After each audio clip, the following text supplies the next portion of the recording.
this is a different topic, but good teaching is about meaningful engagement, and you it's about students being able to make meaningful connections with their peers, their communities, their cultures, um, and that's like what is satisfying about learning. So Hmm. if you have a classroom where the only thing you value as a teacher is output, right? A paper on Hamlet or something, right? Then the incentive for students not to cheat is very low Yeah. because your values as a teacher are saying that what I actually value is just your ability to produce this product. I don't value anything else. If you're a teacher that values process, intrinsic curiosity, right? Exploration, failure, struggle, then students really enjoy learning, right? And they enjoy the process of thinking and they enjoy the process of learning. So AI wouldn't really be an issue in a situation where good learning is taking place. So I think, a lot of schools right now will be struggling with how does AI look at our school? And most leaders are going to start thinking about, well, how do I get students to use it instead of Uh-huh. thinking about how do we make learning engaging enough that we don't need to. Got it. Okay, yeah. Yeah, so it seems like it's more about, as you mentioned, making the whole experience of a learning more meaningful and having it feel like an actual experience rather than, feeling like a robot, where it's kind of like the boring way of approach. And that's always been like the number one problem with school, right? It's just like it can be really boring sometimes and it doesn't feel like an experience when you're in the classroom, right? So I mean, if that's the case, as you mentioned, they'll just like out. That's really interesting. Well, Okay. Yeah, I, it I, is. I thought the other day I Yeah. was writing something and I was Yeah. thinking, you know, we've schools have taught students to think mechanically long Hmm. before AI was even a thing. Yeah. Yeah. Yeah. For sure. So, Got it. Okay. So like while we're on the topic, what do you do to make learning more meaningful for your students and more fun in that regard? Like what methods do you use? Just like while we're on the topic. okay, so back to when we kind of went to critical thinking. I Yeah. was big on original creativity, cross domain synthesis, and kind of evaluating things from your own personal or cultural perspective. So one of the things that I really like to do as a teacher is to look at things to kind of combined subjects. And I like to look at student work as a form of communication, right?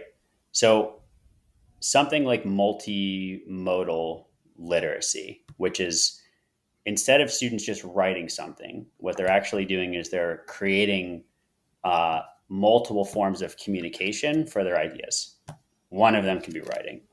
One of the things I've been experimenting with is podcasting, right? Being able to have an organic conversation after you've learned about and understand something, um, to be able to have a podcast and talk about it with your friends, go into detail about it organically, not scripted, right? You've Yeah. internalized things enough that you can talk about it. Creating physical models to go with your writing to represent what you're trying to show. These are all forms of communication that aren't just one way of thinking. And this allows students that have other preferences to showcase that they actually know and learn something. Um, Being able to combine what you're learning with graphing and data in math and apply it to heredity in science, right? By crossing over these domains, you make learning more engaging. or if I'm Hmm. learning about displacement or migration, um, to be able to work with a refugee center in your city and have kids visit or interact with students that maybe have gone through this to learn and empathize with them. This creates a connection that obviously could never be replaced by technology. It also gives significant value to learning and it makes engagement high. Got it. Okay. Okay. So, what grade do you teach? Like that, like you must be teaching quite young, right? Because I mean, if you have like if you can mix all the subjects, it's probably grade 1 to 8 or something like that. Correct? Yeah, so I Yeah. Yeah. normally teach grade 1 and 3. Um, and it's Got it. interesting that you thought after I said that, oh, he must be teaching young kids, Yeah. because well, why don't we do this with middle and High high school school. students? But why not? Right? Hmm. It's the same value. And why are high school, like elementary school students aren't using AI, right? High school students are. And why are they Hmm. going to use it? It's because what's valued in high school is product. Yeah. Okay. So high schools need to reinvent or modify the kinds of assessments that they value instead of trying to control AI use. Hmm. Yeah, because in high school it might be a bit tough because they have like one teacher per subject, right? You know what I mean? So it's like to get everyone to change the system, pretty much everyone has to be on the same page, right? When you're teaching younger, I guess it's not. I mean, it's a bit easier because I mean you're teaching multiple subjects, right? So now you can like find different ways to like just really combine all the different ideas and really approach it in a really new way. Like that way of teaching that you're talking about is so new. Like when I was in school, like that was just not a thing. Like you know what I mean? It was just always about like learn then repeat, learn then repeat, learn then repeat. So yeah, but the high schools, um, yeah, they have to kind of change that whole thing. Is there any like?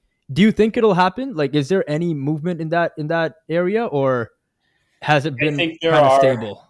I think there are a lot of progressive schools looking into that. I do think one of the hard things about transitioning in high school is what a high school's job is to get kids into college. And seemingly Yeah. what colleges still value, right, is output. So all of these things are related to one another. And when universities start thinking about, well, what do we value from learning, right? I think what's interesting about AI in kind of an existential way is it's reframed my own understanding of what I personally value as intelligence or learning, right? Hmm. And it's a really good opportunity to think about what makes us humans. Like what's the value of us being people, right? If AI can replicate something, what's the value? What's really the value in it, right? Um, so I think schools are going to go through a process of thinking about what they value now. And there's two ways. I mean, there's probably more than two, but there's two major ways to approach it, which is either I'm going to ban the use of AI in the classroom, Hmm. right? Or possibly I'm going to teach kids how to use it in the classroom, or I'm going to reinvent what I find valuable about learning, right? And this way I don't need to control the use of AI at all.